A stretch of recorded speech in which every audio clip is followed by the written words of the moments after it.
hotel and eat my tacos. It was great. Get the camera out of my face.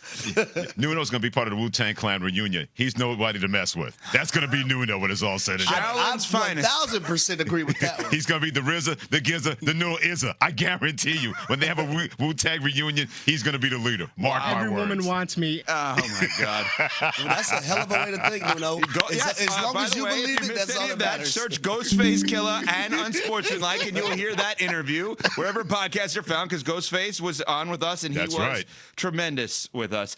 So LeBron misses the game last night against the Spurs, guys, and he missed his 18th game of the season. He will not reach that 65-game plateau, which is the threshold to be eligible for postseason awards, excuse me. His NBA All-Star streak obviously continues, right? He is an All-Star coming up this year. But it is interesting to think that LeBron James, one night after calling out his team, saying that they're not championship contenders, doesn't play. Neither does Luka, because he's been hurt with a hamstring. Neither does Reeves. Neither does Marcus Smart. The Lakers just kind of, let's be honest, mail it in last night. And it's yet another example that the Lakers are not contenders, Harry, because LeBron has told us they're not contenders.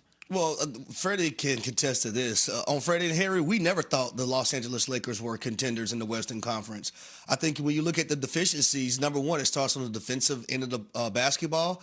You have two guys that are liabilities defensively, Luka and Austin Reeves. And then you want to add a third piece to the puzzle. It's not like their big man is anchor in the middle. They didn't go out of the trade deadline and try to get somebody else that could be a body inside in the paint that covers for guys who get beat off the dribble. We've seen from Luka when he was with the Dallas Mavericks that, hey, he can get a team to the NBA Finals, but when it was all said and done, you can't be the person that gets the team to the NBA Finals and then also the person that the opposing team picks on defensively.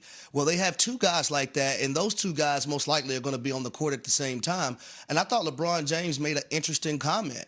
Hey, we got to be able to sustain energy for 48 minutes. And if the game happens to go in overtime, we need to be able to do that. So when you're playing two of the youngest teams, in which one, Oklahoma City Thunder, they won an NBA championship last year, and then the following night, that is followed up playing the San Antonio Spurs, who I'm probably going to pick as my favorite to come out of Western Conference because of so many injuries. That's a tall task to be able to complete. I can't fault them for not playing in the back-to-back, because you're talking about, hey, let's see what is our best chance of potentially winning one of these two games.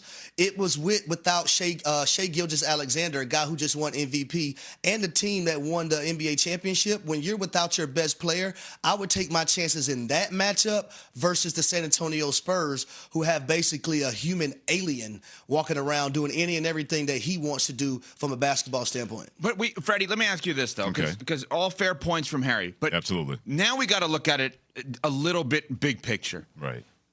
What is LeBron's goal this year? Well, I'm glad you asked that question, FCO, because here's the deal. You know who LeBron James is right now? He's that old dude on the playground that still wants one last chance to play pickup and nobody wants you anymore. That's what LeBron James is right now. And he does not want to accept that the end is a lot closer for him being that kind of dude with any kind of basketball team, whether it's the Los Angeles Lakers or if he's with somebody else next season, if he decides to come back for a 24th NBA season. It must be something to look at that and say, man, I've been this guy for 23 years that everybody has revolved around my orbit, and that's not going to be the case. You're going to be a championship team. Because at best, LeBron can only be right now the third best player in any kind of basketball team going forward to win a championship. That has to be something that if you're LeBron James or anybody that's been in that situation and say, man, oh man, can I accept this? And I firmly believe, based on his comments yesterday, calling out his team and then not playing against San Antonio on Tuesday, that he understands exactly what the end looks like now. He never thought he'd have to see that where he could leave on his own terms. Well, if he's going to leave the Los Angeles Lakers, he's going to be that old dude on the playground. You're going to be told to leave, not leaving your old terms. And that end has to be very, very scary for somebody that has always had everything revolve around him. That's clearly not the case anymore, guys, when it comes to Los Angeles Lakers. He knows it, the Lakers know it, and he knows that they know. So now what are they going to do about it? Because this bleep is not going to get any better as the season goes along when the Lakers are going to keep retreating, and the Spurs and the Rockets and the Nuggets and Oklahoma City are going to keep ascending to be one of the better teams in the Western Conference to get to the NBA Finals. Evan, let me add this, right? Yeah. It's also tough when your three best players can't get on the court for a long duration of time. When you look at Luka, LeBron, and Austin Reeves, all three of those guys have sustained their own injuries this season and has stopped them from playing basketball on the court together for a long period of time. Like, how are you going to win and play winning basketball in that manner? So JJ Redick, he has his blunders, I would say, as well, from a coaching standpoint. But you're shuffling the lineup, trying to figure out what's going to be able to work, who's going to have chemistry with one another, because you have three guys who are your three best players who can't stay consistently on the court together at one time.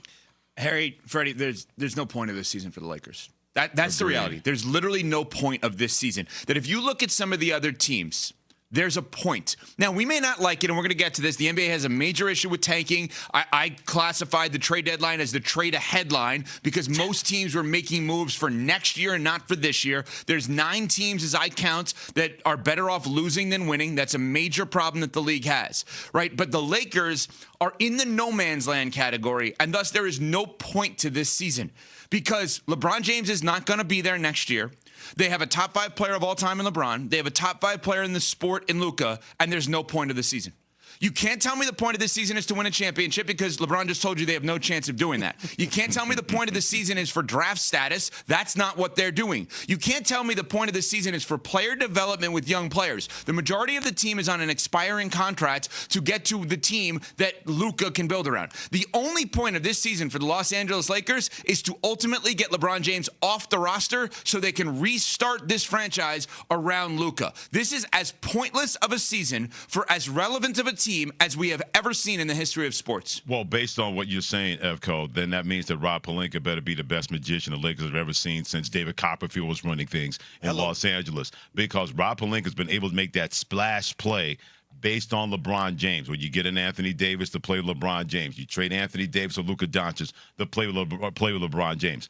For the first time in his general manager tenure, guys, he's going to have to create a basketball team and have not the word rebuild next to Los Angeles Lakers because they don't want to hear that. So if you're Rob Pelinka, if you thought your job was hard before to placate LeBron James and make him satisfied and feel satisfied, it's about to get really, really real when you can't use him as an excuse or as a calling card, a drawing card for anybody to join the Los Angeles Lakers, whether you draft that player or you bring that player in through free agency or via the trade scenario. Well, Freddie, I know exactly what that looks like. If you have a player like Luka who you know is deficient defensively but can give you 40 and 50 any given night offensively, you better have a lot of 3-and-D guys. You better have guys to surround Luka with that are shooters as well. You better make sure your front line and multiple guys on your front line can protect the rim. We've seen it in Dallas. The only thing about it is when you get to the NBA Finals, as we've seen the Dallas Mavericks do, you're going to run into a team like the Boston Celtics that's going to give Luka hell and exploit him on the defensive end.